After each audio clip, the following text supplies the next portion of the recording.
Register ഫോണല്ല ചോദിച്ചത്, register ആണ് ചോദിച്ചത്. Register book. ഇപ്പൊ എല്ലാം ഫോണിലാക്കാനാണല്ലോ പറഞ്ഞേക്കണേ. അയ്യോ സാറേ, അപ്പൊ നെറ്റ് ഇല്ല, റേഞ്ച് കിട്ടിയില്ല, എന്തോ ചെയ്യും? അല്ല, മാത്രമല്ല ഫോണിലാക്കിയാലും രജിസ്റ്റർ ബുക്കിൽ പതിക്കണമെന്ന് ജില്ലാ ഓഫീസിൽ നിന്ന് നിർദ്ദേശം തന്നിട്ടുണ്ടല്ലോ. അല്ല, അത് ICDS ഓഫീസ്. ICDSന്റെ കാര്യം നിങ്ങൾ പറയരുത്. ജില്ലാ ഓഫീസിൽ നിന്ന് തരുന്ന ഇൻഫർമേഷൻ ആണോ അതോ അതിന് താഴെയുള്ള ഓഫീസിൽ തരുന്ന ഇൻഫർമേഷൻ ആണോ നിങ്ങൾക്ക് കാര്യം? അല്ല സാറേ, ICDS പറഞ്ഞ് ഫോണിലായാലും മതി എന്ന് പറഞ്ഞു. ശരി, സെൻസസ് എടുത്ത രേഖകളൊക്കെ എവിടെ? അത് ഫോണിലാണോ അതോ രജിസ്റ്ററിലാണോ? അത് തീർന്നിട്ടില്ല സാറേ. അതെന്താ തീരാത്തത്? നിങ്ങൾ അങ്കണവാടി പൂട്ടിക്കഴിഞ്ഞ് വീട്ടിൽ പോയി കിടന്നിറങ്ങി കഴിഞ്ഞാൽ സമ്പുഷ്ട കേരളം പദ്ധതി നടപ്പിലാവോ? ഇല്ല. കുട്ടി എന്താ ഇവിടെ? ഉപ്പുമാവ് ഉണ്ടാക്കുന്ന ആളാ. ഈ കുട്ടിക്ക് അറിയാം, ടീച്ചർക്ക് അറിയാൻ പാടില്ല. നിങ്ങൾ കൂടെ ഒക്കെ സഹായിക്കണം ഇതിനെ. സാറേ, ആധാർ ആരും തരണില്ല. അതെ, ആധാർ തരുമോ എന്ന് ചോദിച്ചാൽ ആരും ആധാർ തരില്ല.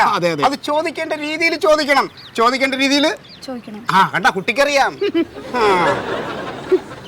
പിന്നെ ടീച്ചറെ, നിങ്ങളുടെ അങ്കണവാടിയുടെ ക്രമക്കേടുകൾ എന്തൊക്കെ ഒരുപാട് നടക്കുന്നു എന്നുള്ള പരാതികൾ വന്നിട്ടുണ്ട്. അപ്പൊ അതും കൂടി അന്വേഷിക്കാൻ വേണ്ടി വന്നതാണ് ഞങ്ങൾ. സാറേ, സത്യമായിട്ട് അങ്ങനെ ഒരു കാര്യം ഇവിടെ ഇല്ല സാറേ. ആ കേസ് അവിടെ നിൽക്കട്ടെ.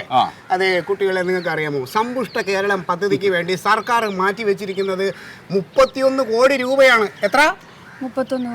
അതെന്തിനാ? വനിതകൾ പിത്തം പിടിച്ച് തൂങ്ങിയിരിക്കാൻ വേണ്ടിട്ടാ. നല്ല ഉണർവോടും ചുറുചുറുക്കോടുകൂടി ഇരിക്കാൻ വേണ്ടിട്ടാ.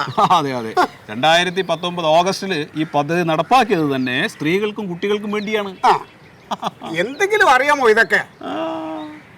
അതെ, 14-ാം തീയതി കളക്ടർ പങ്കെടുത്ത മീറ്റിങ്ങിന് നിങ്ങൾ പോയായിരുന്നു? ഇല്ല. അതെന്താ പോവാതിരുന്നത്? അല്ല സാറേ, ഒരു കരുതിയിട്ടുണ്ടാവും കളക്ടർ ഇവിടെ വന്ന് ഇവരെ കാണുമെന്ന്.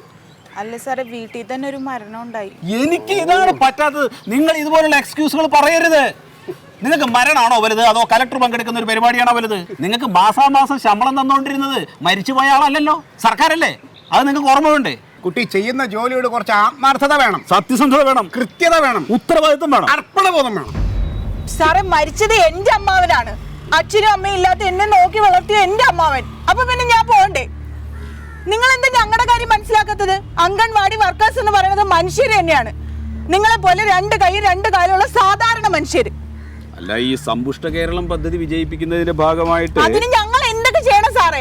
ഇവിടെ പിള്ളേരെ നോക്കണം, പഞ്ചായത്തിൽ നിന്ന് കൊണ്ടുവന്ന നോട്ടീസ് സകലമാന സ്ഥലത്ത് നടന്നു കൊടുക്കണം, സെൻസസ് എടുക്കാൻ പോകണം. ഇനിയിപ്പോ ഇതുപോലത്തെ പരിപാടി വരുമ്പോ ആളെ കൂട്ടണം, പിന്നെ ഞങ്ങൾ പോയി പങ്കെടുക്കണം. ഇനി അവിടെ വെള്ളം കോരണമെങ്കിൽ ആദ്യം ചെയ്യണം, പാത്രം വരെ കഴുകി കൊടുക്കണം. അല്ല കുട്ടി, ഇതൊക്കെ നമ്മുടെ ജോലിയുടെ ഭാഗമായിട്ട് കണ്ട ഒരു ബുദ്ധിമുട്ടുണ്ടാവും. അപ്പൊ ഇതൊന്നും ഒരു ഭാരമല്ല.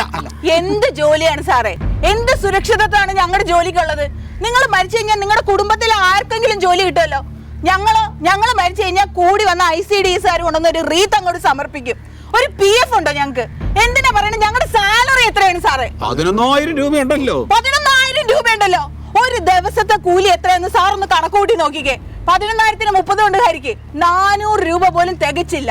ഈ ദിവസക്കൂലിക്ക് തന്നെ ബംഗാളി പണിക്കാർക്കുണ്ട് അതിനേക്കാൾ കൂടുതൽ പൈസ.